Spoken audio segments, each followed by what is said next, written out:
Hi guys, welcome back to my channel. It's Lily here. If you are a returning subscriber, welcome back to my channel. And if this is your first time joining me, welcome. I hope by the end of the video you'll do the right thing and click on the subscribe button. So as I told you in the previous video, that is Breast Cancer Awareness Month. If you don't know, October is Breast Cancer Awareness Month. We bring awareness to breast cancer basically. So it's just a reminder of every woman and men should get themselves checked out, because it doesn't only affect the women, it also affects men recently. So I just wanted to remind you of that. With that, I just wanted to share this video. It might be lengthy, it might not be lengthy, but it's a story time of when I had the situation with my girls. You know, as you can see, it's not really visible, but this is my pin.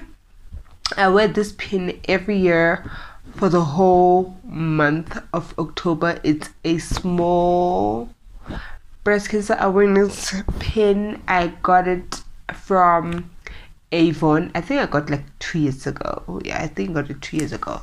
I think it was like 80 rands or 70 rands. I don't really remember, but all the proceeds go to the breast cancer organizations, or, you know, how everything works. So that's why I got it, you know, so you can also get it too and stuff like that. So that's besides the point. Today I'll be sharing about my story. This is my story. Oh, this love journey. Anyways, let's get into the video. So what happened? Was I think it was 2014. I remember clearly, it was on the 29th of May 2014. I was busy taking a bath, and then as I was still, you know, naked, I was like, oh, I think I haven't self-examined myself in a while. Let me quickly do that before I dress up. So you do the usual, you lift up your hair. I didn't shave, y'all, so that's why I'm hiding my armpit. So I self-examined myself. So I did the right one, I think. Then I'm gonna go to Nancy. I can feel a lump inside of Nancy, and I am freaking out. She is freaking out at this point. I'm like, oh my god. You know, the first thing when you get a lump, you think cancer. Like, I saw my life going. I was already accepting that I'm gonna die. We're gonna have a funeral. Mind you, at this point, I am doing my second year in university. I still have my life, you know, ready for me out there, and here I am thinking about death because I found a lump. So I'm panicking. I get out of the bathroom and I go to the first person I see inside the house. I think I saw my mom first, and then I was like, oh, what is this? And she also she doesn't take bad news good, so she was panicking to the max. If you thought I was panicking, I was really not panicking. She was panicking.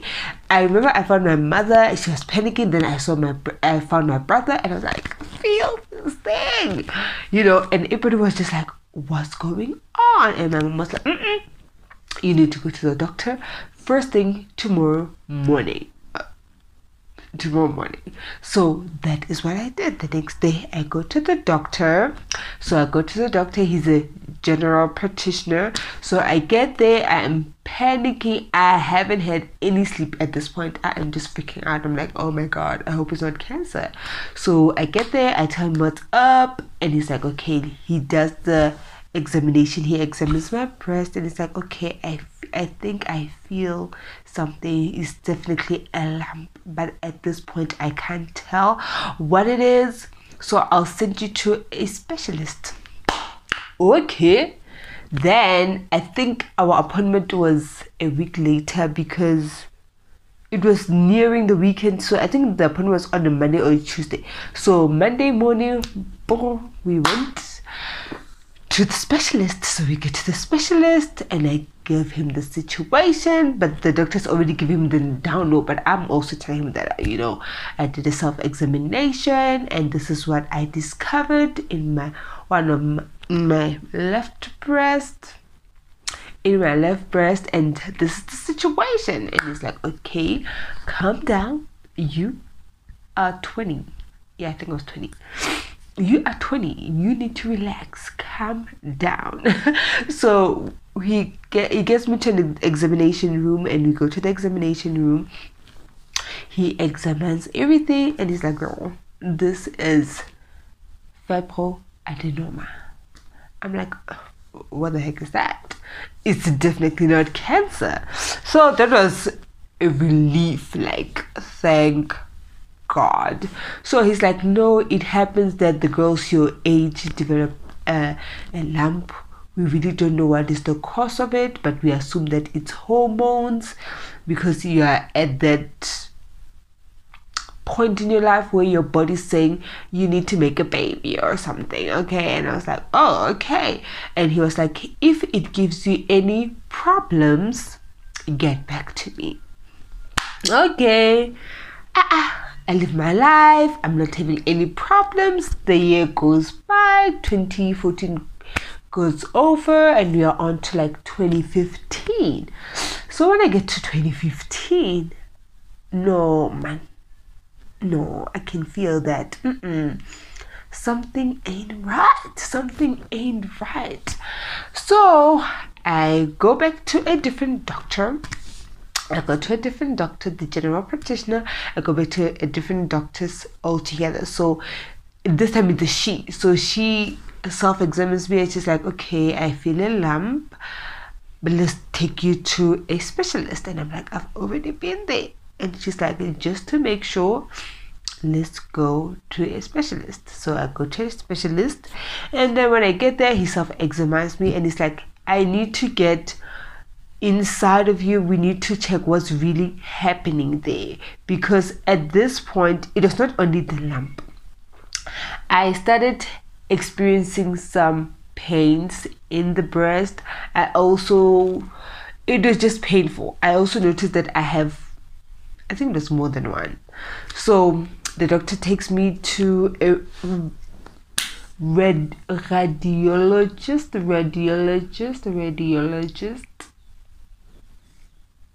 This camera. Yeah. So we go to a radiologist to check the girl. So we go for is it called a scan? It's not a mammogram. It was a scan. So we go there. I went there and then she, examines the girls. You know what I'm saying? She checks the girls. Mind you, I still don't have a bra on because it's free the girls. Okay, so so we go to the radiologist and then they check the girls and she's like, oh, here's one. Oh, here's two. And then there was three. And I was like, what? Girl, bye. So basically it was two on the left and it was one on the right. That's why this one is called Nicole. This one is Nicole. This one is Nancy, because Nancy has a lot of drama. So I am panicking at this point. So I go back to the doctor with the results. So he sees everything. So he's like, okay, I see that you have like three lumps. What's going on? And he's like, okay, let me give you a few more months to see if your situation gets better. If it doesn't get any better, we have to take them out. And I'm like, what do you mean you have to take them out? And he's like, we have to perform a surgery. Hold up. Like, wait a minute. Like, stop. We didn't talk about any surgeries right now.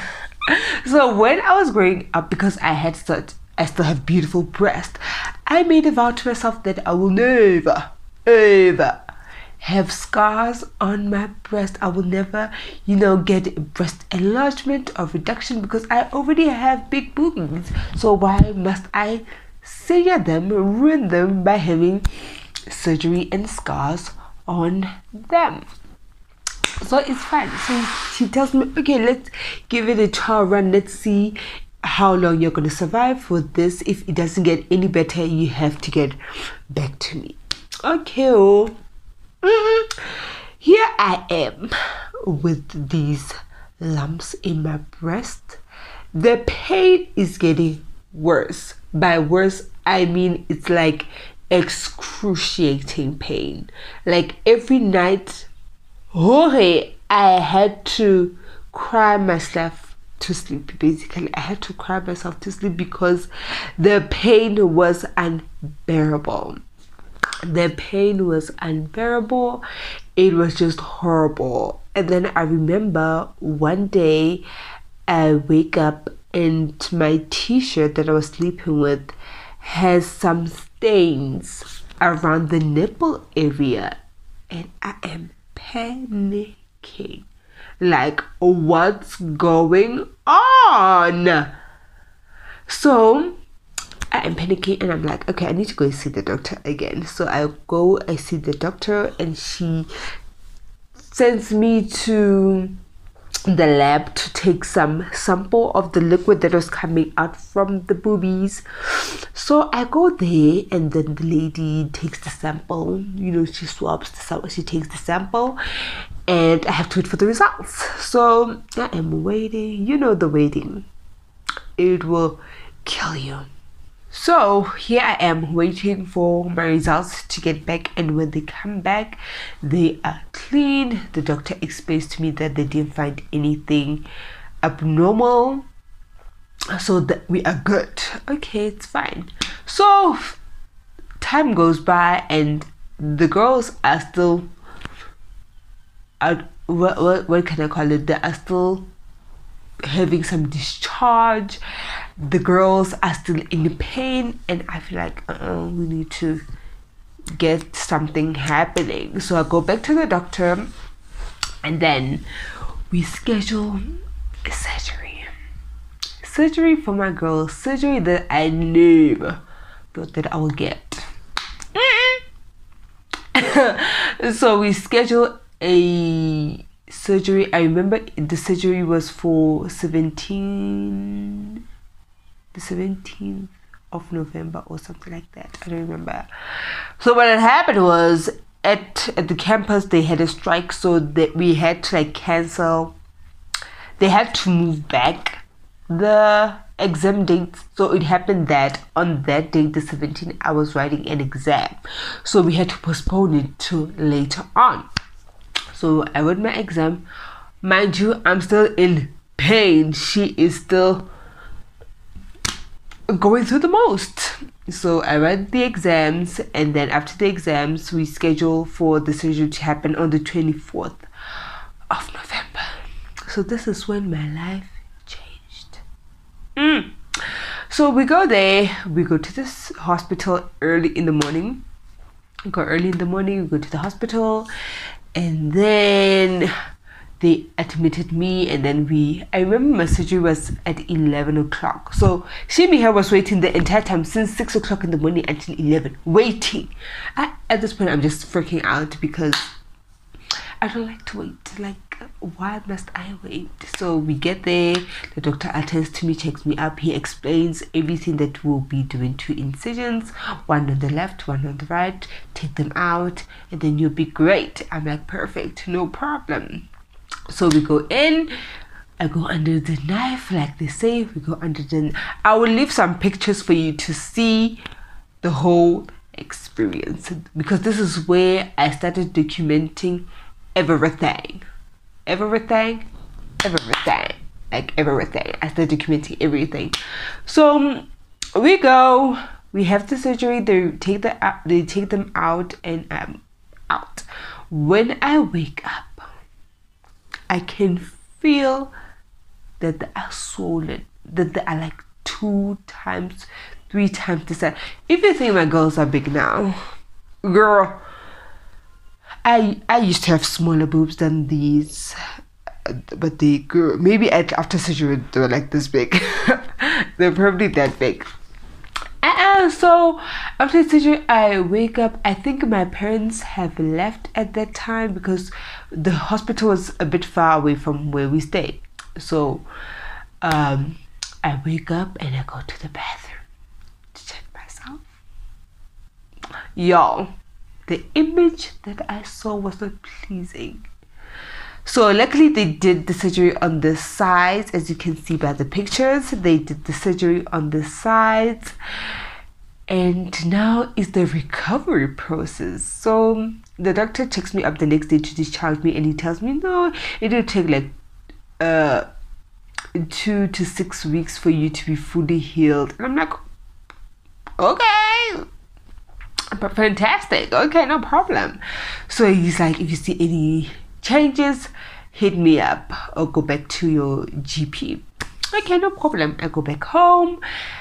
Guys, I slept on these type of pillows. That was the situation. For me to sleep, I needed support. So I had like 5 pillows stacked for me to sleep comfortable. I would sleep like I was in a coffin or something. I was sleeping like I was in a coffin or something. So at this point, he gave me like some painkillers and stuff like that. Okay, I am taking my painkillers, cleaning the wound, making sure everything is prim and proper.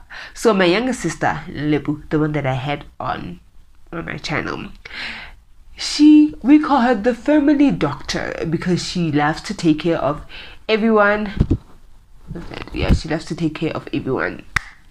So she comes back from school for school holidays. Now it's December time. She is back. She is taking care of me. I'm like happy, you know. I have like a nurse to myself. Great.